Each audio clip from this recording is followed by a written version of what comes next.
O Evangelho segundo Mateus, capítulo 8.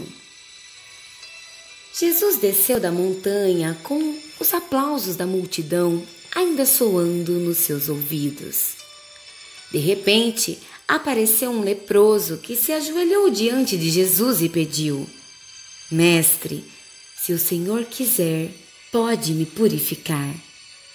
Jesus estendeu a mão, tocou o leproso e disse: Quero, fique limpo.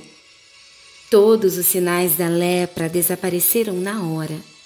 Jesus então lhe disse: Não diga nada a ninguém. Apenas se apresente ao sacerdote para que ele confirme a cura e leve a oferta de gratidão a Deus, ordenada por Moisés. Que sua vida purificada e grata, não suas palavras, dê testemunho do que eu fiz. Assim que Jesus entrou na cidade de Cafarnaum, um capitão romano veio ao seu encontro. Ele estava muito aflito. Senhor, meu criado está doente. Ele não consegue andar e sente dores terríveis. Jesus disse: Vou até lá para curá-lo. Ah, não, protestou o capitão. Não quero que o Senhor tenha todo esse trabalho. Basta uma ordem sua e meu criado ficará bom. Sou um homem que recebe e dá ordens. Eu digo a um soldado, vá, e ele vai. A outro, venha, e ele venha.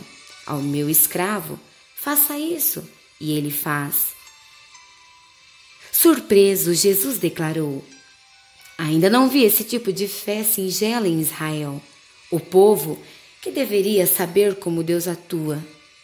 Este homem é o início de muitos estrangeiros que logo virão de todas as partes do mundo, do Oriente e do Ocidente, para participar do banquete do reino de Deus com Abraão, Isaque e Jacó.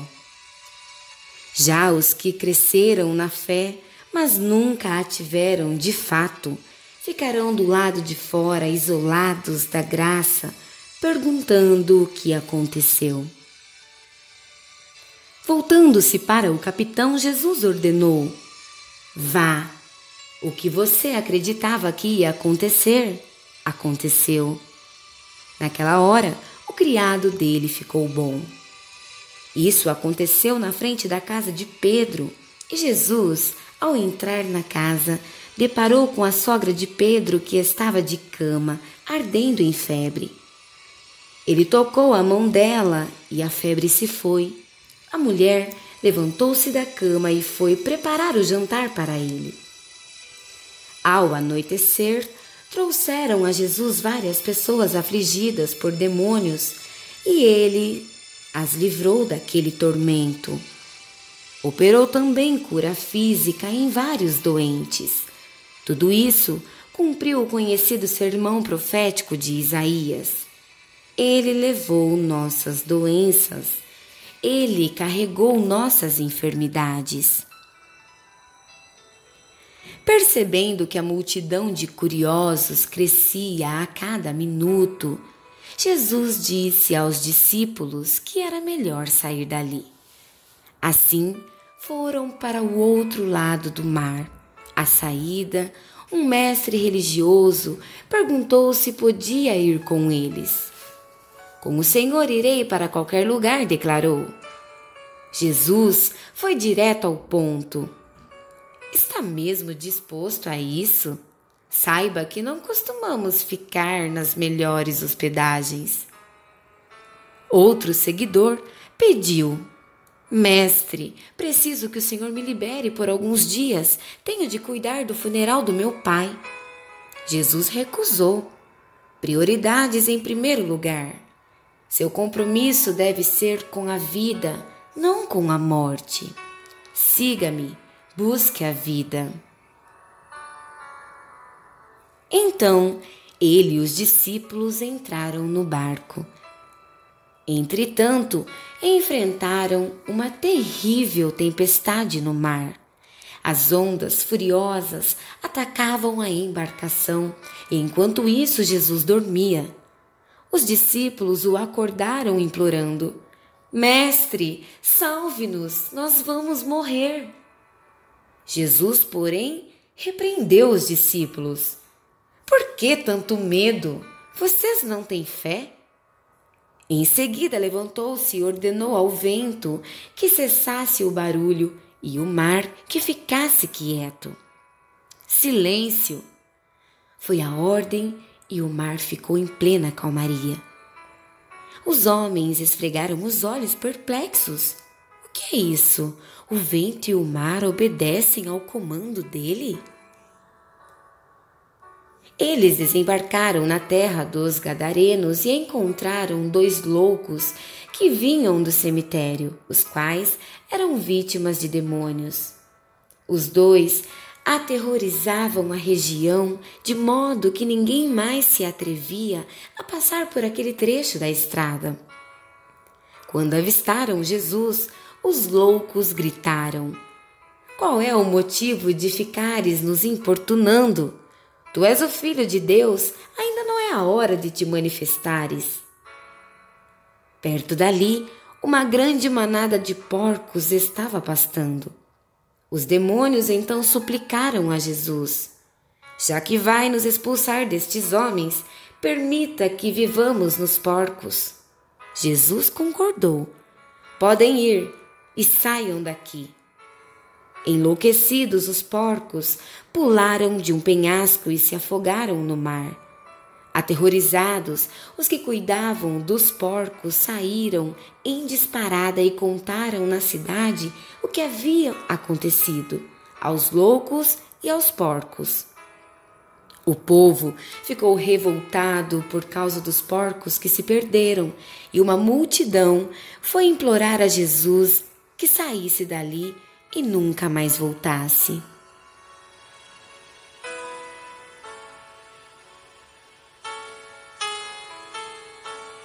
Mateus, capítulo 9. De volta ao barco, o mestre e seus discípulos atravessaram o mar e regressaram à cidade de Jesus. Mal saíram do barco, alguns homens que carregavam um paralítico numa maca se aproximaram e o puseram diante deles. Impressionado com tanta fé, Jesus disse ao paralítico: Anime-se, filho, eu perdoo os seus pecados. Mas alguns líderes religiosos cochicharam entre si: Que blasfêmia! Conhecendo o pensamento deles, Jesus lhes perguntou: Por que o cochicho? O que acham que é mais fácil? Dizer, eu perdoo os seus pecados, ou levante-se e ande? Pois bem, para que fique claro que sou filho do homem e estou autorizado a fazer uma coisa e outra, voltou-se para o paralítico e ordenou: Levante-se, pegue sua maca e vá para casa. E o homem assim o fez. A multidão ficou ao mesmo tempo atemorizada, maravilhada e satisfeita por constatar que Deus havia autorizado Jesus a realizar tal milagre no meio deles. Enquanto caminhava, Jesus avistou um cobrador de impostos. Seu nome era Mateus. Jesus o convidou: Venha comigo. Mateus levantou-se e passou a segui-lo. Mais tarde, Jesus estava jantando na casa de Mateus com seus seguidores mais próximos e um grupo de pessoas de má reputação se juntou a eles. Quando os fariseus viram Jesus no meio daquela gente, ficaram indignados e foram tomar satisfação com os discípulos.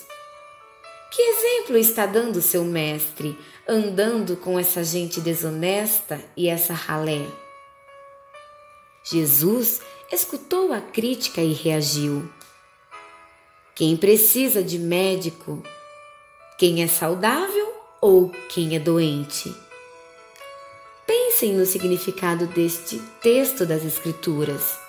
Procuro misericórdia, não religião. Estou aqui para dar atenção aos de fora, não para mimar os de casa que se acham justos. Pouco depois, os seguidores de João aproximaram-se e perguntaram: que nós e os fariseus adotamos a disciplina do jejum, mas os teus seguidores não? Jesus respondeu: numa festa de casamento, vocês não economizam no bolo nem no vinho porque estão festejando. Depois, poderão até precisar economizar, mas durante a festa não. Enquanto o noivo e a noiva estão com vocês, é tudo alegria. Depois que os noivos forem embora, o jejum pode começar. Ninguém joga água fria na fogueira enquanto tem gente em volta. Essa é a vinda do reino. E continuou: ninguém corta um cachecol de seda para remendar uma roupa velha. Usa-se um remendo que combine. Ninguém guarda vinho em garrafas rachadas. Assim que acabou de falar, um oficial local apareceu, curvou-se educadamente e disse: minha filha acabou de morrer, mas se o Senhor impuser as mãos sobre ela, tenho certeza de que ela viverá. Jesus foi com ele e os discípulos o seguiram. No caminho, uma mulher que estava sofrendo de hemorragia havia 12 anos esgueirou-se para trás dele e tocou-lhe levemente a roupa. Ela pensava: basta eu tocar em sua roupa para ficar boa. Entretanto, Jesus virou-se e a surpreendeu, mas logo a tranquilizou. Coragem, filha, você se arriscou por causa da sua fé e agora ficará bem. No mesmo instante, a mulher ficou curada. O grupo chegou à casa do oficial e abriu caminho entre os fofoqueiros, sempre ávidos por uma novidade, e pelos vizinhos que haviam trazido comida. Jesus foi ríspido com eles. Afastem-se, a menina não está morta. Assim que se livrou da multidão, ele entrou, pegou a mão da menina e a levantou viva. A notícia logo se espalhou e correu por toda a região. No caminho de volta, Jesus foi seguido por 2 cegos que gritavam: misericórdia, filho de Davi, tem misericórdia de nós. Ele entrou em casa e os cegos entraram com ele. Jesus perguntou: vocês realmente acreditam que sou capaz de curá-los? Eles responderam: sim, mestre. Ele tocou os olhos deles e disse: seja como vocês creem. E aconteceu. Eles passaram a enxergar. Mas Jesus advertiu-os com severidade: não deixem que ninguém saibam como isto aconteceu. No entanto, eles saíram contando o fato a todos os que encontravam. Os 2 ainda estavam saindo quando um homem acometido de mudez por causa de um espírito maligno foi trazido a Jesus, que expulsou o espírito atormentador. O homem desandou a falar como nunca. As pessoas aplaudiram. Nunca houve algo assim em Israel. Os fariseus saíram resmungando: isso não passa de um truque. Ele provavelmente fez pacto com o diabo. Depois disso, Jesus passou por todas as cidades e vilas da região. Ele ensinava nas sinagogas onde o povo costumava se reunir, apresentando as notícias do reino, curando os corpos doentes e restaurando vidas marcadas pelo sofrimento. Ver as multidões diante de si lhe fazia doer o coração. O povo estava confuso e sem rumo, eram como ovelhas sem pastor. Que grande colheita temos aqui, disse aos discípulos, mas tão poucos trabalhadores. Ajoelhem-se e orem pedindo mais trabalhadores.